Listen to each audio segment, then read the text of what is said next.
একটাই রোগ যে আপনার অন্তরের উপর শয়তানের কন্ট্রোল ক্ষমতা আছে, তাই গুনাহ থেকে বের হতে পারছেন না। কি দিয়ে বের হবেন? সালাত দিয়ে বের হওয়া সম্ভব। 40 দিন 5 ওয়াক্ত সালাত জামাতে আদায় করলে অন্তর শয়তানের বিরুদ্ধে যুদ্ধ করা শিখবে। তখন আস্তে আস্তে এই অন্তরের উপর শয়তানের প্রভাব কমবে।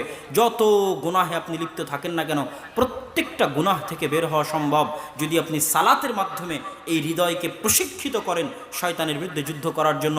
এই জন্য আল্লাহ বলছেন, ইন্না সালাতা তানহা আনিল ফাহশাই ওয়াল মুনকার, তথা সালাত মানুষকে খারাপ কাজ থেকে বিরত থাকতে বাধা দেয়। কিভাবে? এইভাবে সালাতের মাধ্যমে হৃদয় প্রশিক্ষিত হয়, শয়তানের বিরুদ্ধে যুদ্ধের জন্য শক্তিশালী হয়। তখন সকল গুনাহ করা অতটা সহজ হয় না, কঠিন হয়ে যায়। চিন্তা ভাবনা করে শয়তান বলল আর আপনি শুনলেন, এরকম তখন হয় না। আপনি তখন চিন্তা ভাবনা করবেন এটা করা আমার ঠিক কিনা, কেননা তখন হালকা হলেও আপনার হৃদয়ের উপর নিজের কন্ট্রোল ক্ষমতা আছে। আর যতক্ষণ সালাত আদায় করেননি অন্তত 40 দিন টানা